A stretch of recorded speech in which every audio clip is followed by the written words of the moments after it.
क्या है ये? धरती के स्वर्ग कश्मीर का आनंद लें नागफनी टूर्स एंड ट्रेवल्स के साथ, जो आपको देते हैं शुद्ध शाकाहारी भोजन। श्रीनगर, गुलमर्ग, पहलगाम, सोनमर्ग आदि के सुंदर स्वर्ग का आनंदमयी टूर आज ही कराएं अपनी बुकिंग। भगवान, एक जिज्ञासा थी मन में कि पूज्य आचार्य श्री का समाधि दिवस का 1 वर्ष उपलक्ष्य हो गया है, एक वर्ष हो गया उनकी समाधि का। तो उनके द्वारा वैसे तो अनेक प्रकल्प समाज हित में चलाए जा रहे हैं, जिसमें एक बहुत अहम प्रकल्प है हथकरघा का। हे गुरुदेव, जैसे पंचकल्याणक आदि में भगवान के वस्त्र आते हैं, इंद्र इंद्राणियों की वेशभूषा आती हैं, तो उन वस्त्रों में आपने भी कई बार कहा कि उत्कृष्ट वस्त्र, धवल वस्त्र पहन करके हम करें पूजन विधान। तो हथकरघा के उन वस्त्रों से माध्यम से यदि हम पूरे विधान आदि करते हैं भगवान के वस्त्र, कमेटियों का है, हम व्यापार धंधा नहीं करते हैं जी। आप ये सजेशन कमेटियों को दीजिए, हमारी मर्यादा है हर चीज़ को।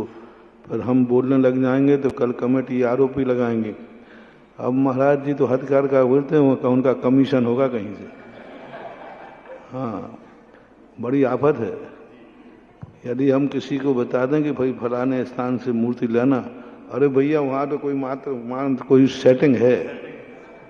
तो आजकल जनता के ऊपर कोई ऐसे जहाँ पैसे का लेन देन हो वहाँ साधुओं को मौन रहना चाहिए।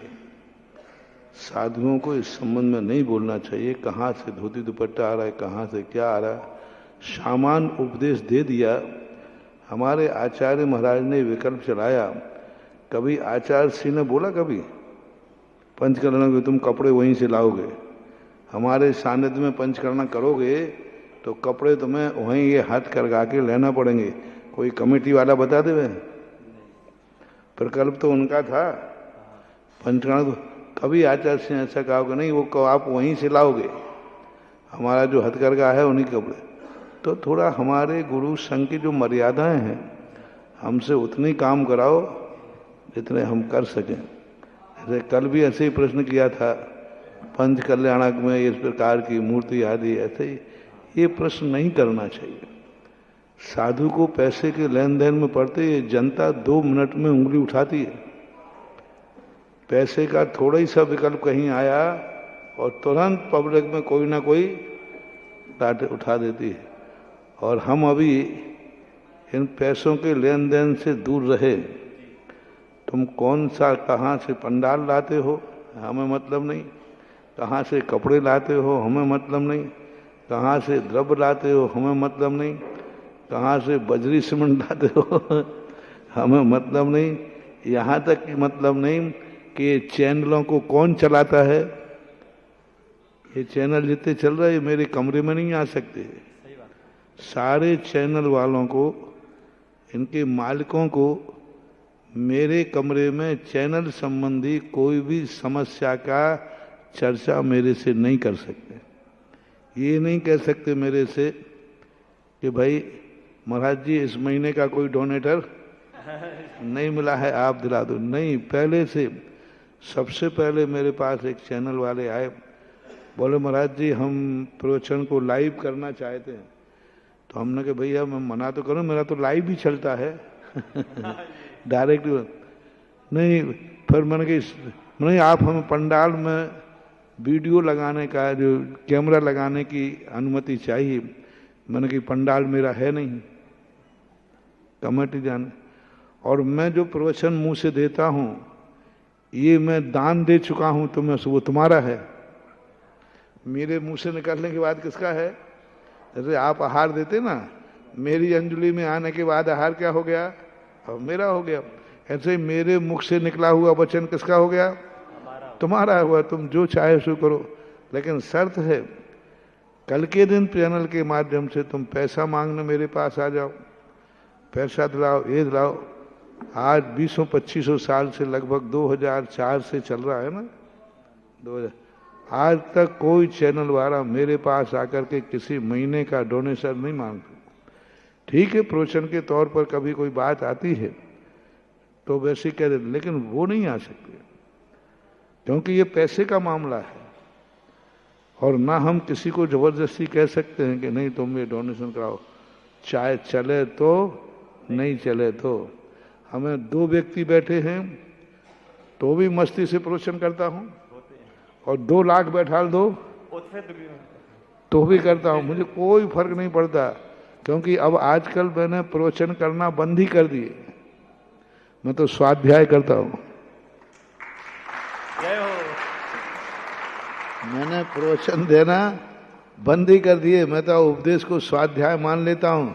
2 व्यक्ति बैठे हो, आगे बैठ जाता हूँ, चलता रहता है, हमारा खुद का भी शुद्ध उपयोग, शुभ उपयोग होता रहता है, स्वाध्याय होता रहता है, कोई विकल्प नहीं आता। इसलिए ये पैसों के संबंध में जहाँ जैसी व्यवस्थाएं हों कमेटी वाले करें।